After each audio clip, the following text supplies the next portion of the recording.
Selamat datang kembali. Hari ini kita lanjut bedah sumber yang Anda bagikan ya. Kali ini fokusnya ke bab 4 dari Getting More. Menarik nih soal menghadapi negosiator yang alot. Katanya sih pakai standar mereka sendiri. Misi kita ya bongkar strategi ini. Gimana sih cara kerjanya? Mari kita lihat.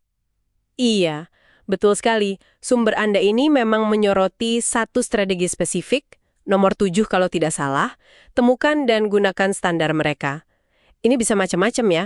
Kebijakan tertulis, oke. Tapi juga pengecualian yang pernah ada, omongan mereka di masa lalu, preseden, termasuk juga gimana sih biasanya mereka ambil keputusan. Nah, info kayak gini tuh, wah bisa jadi alat ampuh banget.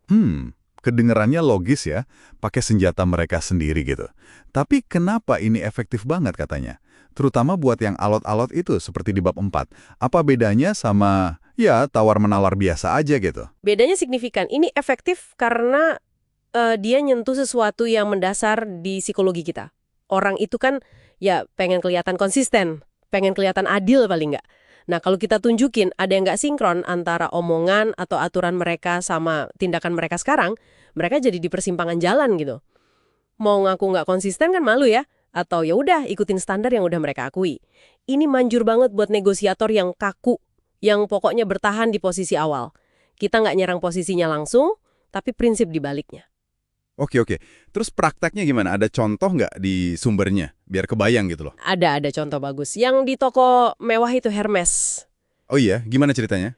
Jadi ada orang beli shawl, lagi diskon nih. Dari $500 jadi $250. Terus dia minta dibungkus kado. Standar lah ya, kalau beli barang mahal minta dibungkus. Nah, tapi pramuniaganya nolak. Alasannya, wah maaf kalau barang diskon nggak bisa dibungkus kado. Itu kan standar toko ya. Oke. Terus si pembeli ini gimana? Marah? Justru nggak, dia tenang aja, malah nanya balik. Nanyanya gini, oh gitu ya. Jadi kalau saya bayar harga penuh, yang $500 itu, ini bakal dibungkus kado. Pramuniaganya jawab, oh iya dong, tentu saja. Nah, lo. Disitulah dia kena. Pembeli lanjut lagi, oh jadi Hermes sekarang pasang tarif $250 buat bungkus kado aja ya. Pertanyaan itu kan langsung nunjukin betapa nggak masuk akalnya standar ganda mereka. Pakai logika si toko sendiri. Akhirnya, ya dibungkus kadonya. Cerdik banget. Itu kan pakai standar kebijakan toko ya. Ada contoh lain nggak? Mungkin yang lebih ke angka gitu.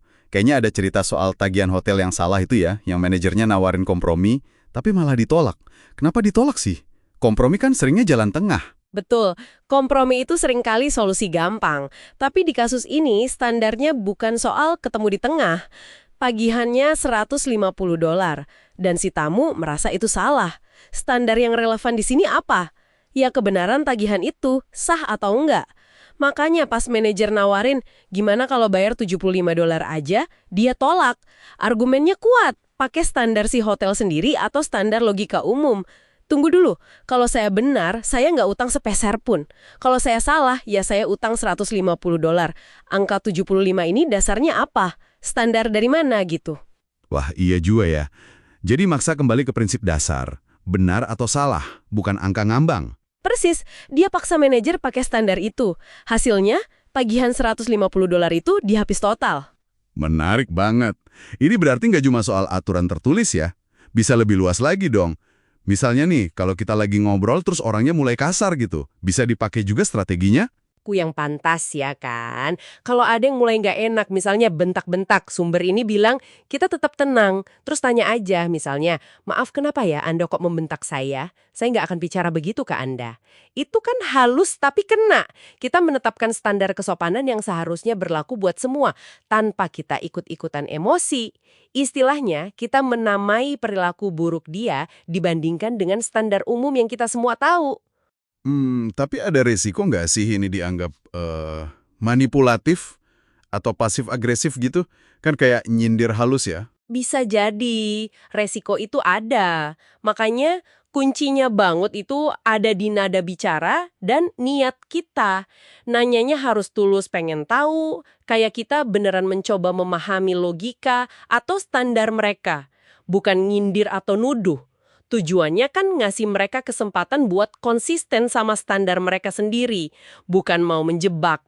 Tapi, ya perlu diingat juga, strategi ini mungkin nggak mempan kalau standar mereka emang nggak jelas.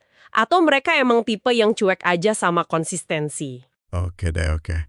Ini benar-benar ngasih sudut pandang baru ya. Buat Anda yang lagi dengerin nih, coba deh inget-inget lagi.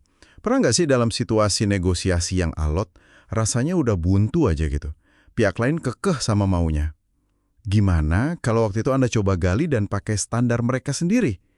Kira-kira bakal beda nggak ya hasilnya? Iya. Jadi intinya memang menggunakan standar pihak lain itu bisa jadi alat negosiasi yang elegan ya. Iya. Dan kuat. Seringkali lebih persuasif daripada kita ngotot adu argumen langsung. Apalagi ya itu tadi buat situasi sulit atau ketemu orang yang keras. Kayak fokus di bab 4 ini, kita kayak ngebimbing mereka ke kesimpulan yang kita mau. Tapi lewat jalan pikiran mereka sendiri. Sip. Dan sebagai penutup nih, mungkin satu pertanyaan buat Anda renungkan sendiri di rumah atau dimanapun. Coba perhatikan deh lingkungan sekitar Anda.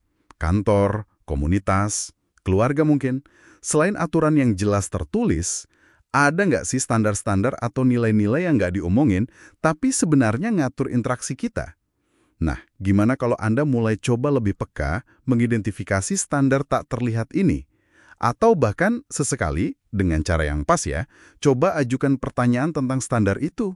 Siapa tahu kan, ada pemahaman baru atau malah peluang tersembunyi yang muncul dari situ. Oke, sampai jumpa di pembahasan kita berikutnya ya.